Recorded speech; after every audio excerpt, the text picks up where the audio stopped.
Hello, greetings. We've made it to Thursday, February the 5th, 2026.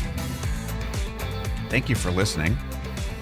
A little late to the party this morning. We've had a lot of little fragments going on. Good stuff, of course, but working really hard at a bunch of different things. So a little bit delayed this morning, but on the horse. And celebrating that, you know, it's cold, but it's a little bit less cold. I don't know. It just seems to be, I'm just tired of it. And I know you're probably tired of me saying I'm tired of it, but I'm tired of it. So, but it's definitely not as severe, although, you know, it's still going to be weeks before we get rid of this ugly ice and snow that's piled up. So something to look forward to. But other than that, it's beautiful. It's sunny. Great people out there to meet with, to work with, working on a proposal for a great company that I hope we can do some stuff with them. We'll see, but working on that and, you know, just trying to eat well and rest well and work out a little bit and rinse and repeat every day.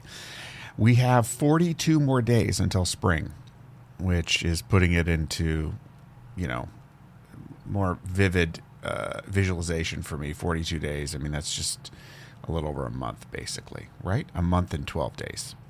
So we'll take it.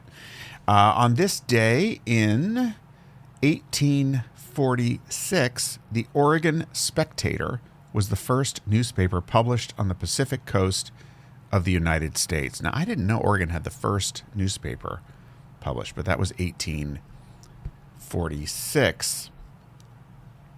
So, unfortunately, newspapers, especially local ones, are really suffering, and it has not been a very high-growth industry for most of them. So, it would be nice to have local news make a resurgence. We need it. It's really vital to our democracy, to our quality of life.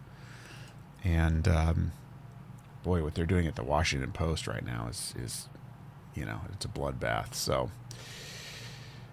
But you know what? With every destruction comes a new opportunity to grow something new, and I think that gets lost in. It gets lost in the stories. It's you know, when things are getting torn down, it's of course. It's sad. Sometimes they need to be torn down, though. Sometimes the fundamentals of a business aren't good, and so it's got to go away to make room for something else. It really is like weeding your garden, you know. Too many weeds in the garden just snuffs out other life. And I think that's really what I've been thinking about, you know, all of last year. And then even with the new business that I'm doing, it can be very easy to allow other things to come into the picture when you're building something new. So, well, maybe I should do this. Maybe I should do that. The question is, where do you draw the line in terms of keeping your fidelity to your core business purpose?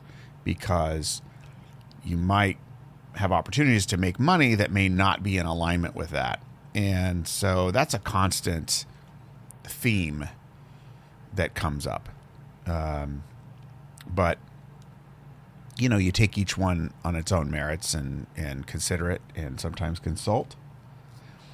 And you take it from there. That's been my experience. But I'm just having such a good time learning from different people, meeting all kinds of new people, connecting with new people, exploring new industries. I met somebody yesterday who runs a business helping vendors helping companies sort through their vendors. So for a long time, being a vendor, I thought, man, it's so frustrating for the buyers who, they don't know you, they're getting harassed. Let's just take HR, for example. HR tech, HR solutions. If you're in HR, you know this very well.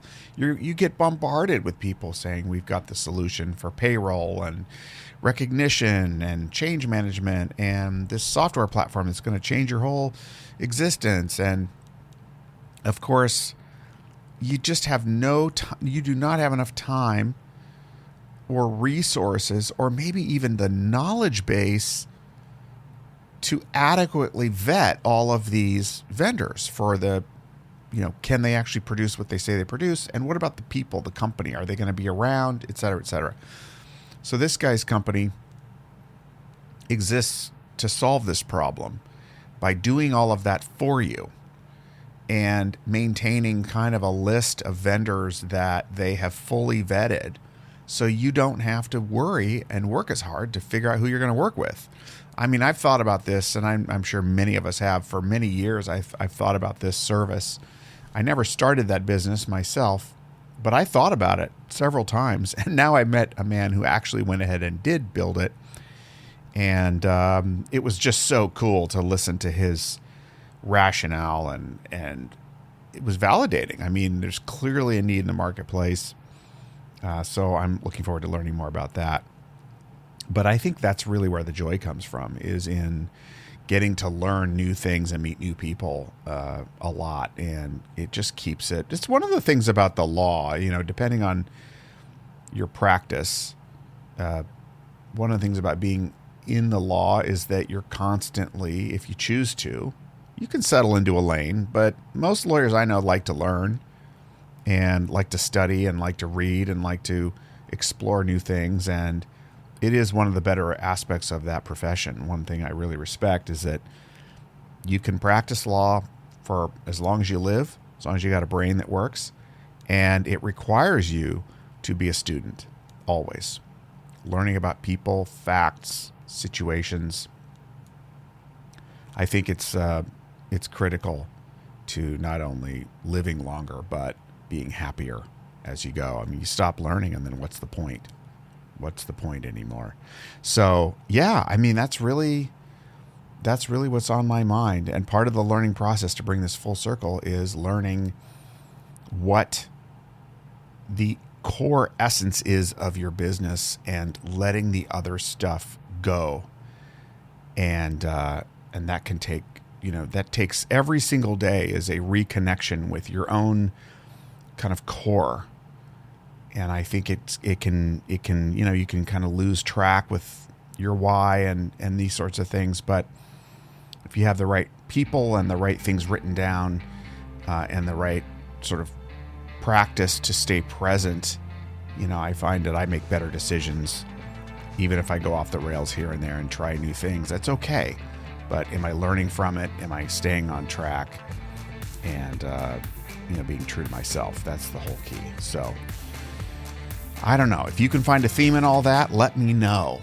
But there's a theme. I'm going to keep drinking my coffee and have as meaningful and as service-based of a day as I can. I hope you do the same.